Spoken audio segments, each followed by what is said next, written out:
Então, em primeiro lugar, eu acho que seria importante falar que a gente não tem absoluta certeza sobre quem promoveu o golpe, né? Existe essa batalha de narrativas, que tem gente que diz que teria sido o próprio governo turco, tem gente que diz que poderia ter sido esse grupo chamado Hizmet, que é liderado por esse clérigo Fethullah Gülen, mas se, como a maior parte dos turcos acreditam, foi mesmo o Fethullah Gülen, ele é muito diferente daqueles outros perpetradores de golpe na Turquia que fizeram aqueles golpes, 4 golpes ali na Turquia desde a década de 50, que eram os militares, né? Por quê?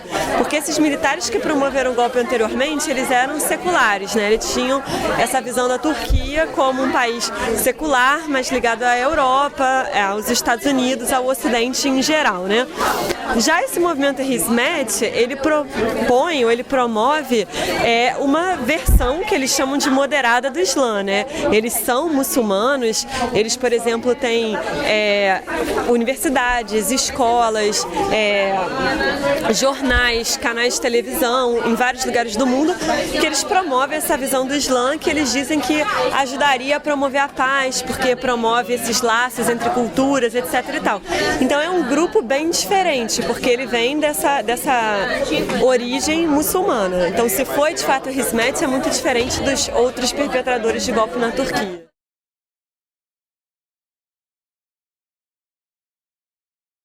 Eu acho que a principal consequência, ou a possível principal consequência, é o que vai acontecer com esse acordo entre Turquia e União Europeia para lidar com a crise migratória.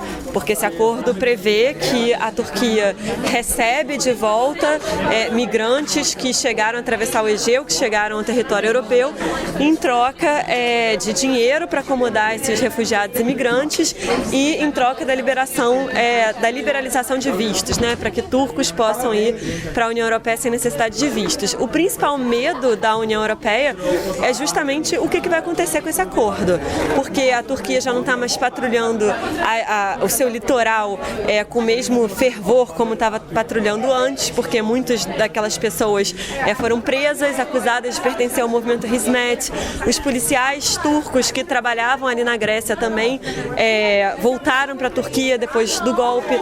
Então o medo da União Europeia é que a Turquia ela vai abandonar esse acordo. Esse é o principal medo. Mas também tem uma outra questão secundária, é que por causa desses expurgos sendo realizados pelo Erdogan, a Turquia está cada vez mais se afastando daqueles critérios de adesão que são ser uma democracia, que respeita liberdades fundamentais, direitos humanos, e com isso a entrada da Turquia na União Europeia ela se torna mais distante. Muito obrigado.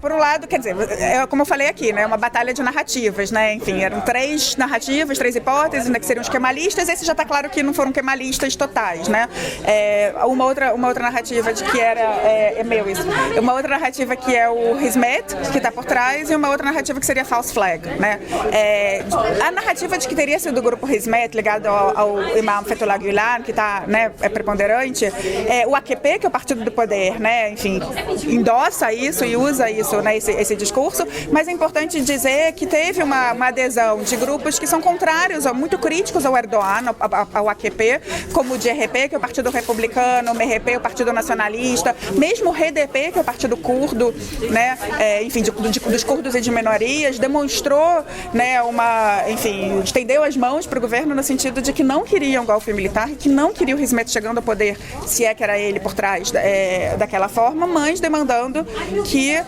o governo não fosse além do que o exigido, digamos assim, para punir os responsáveis, né? E também demandando para que se resolvesse a questão curda. Então é um panorama um pouco complexo, mas um pouco por aí. Obrigado.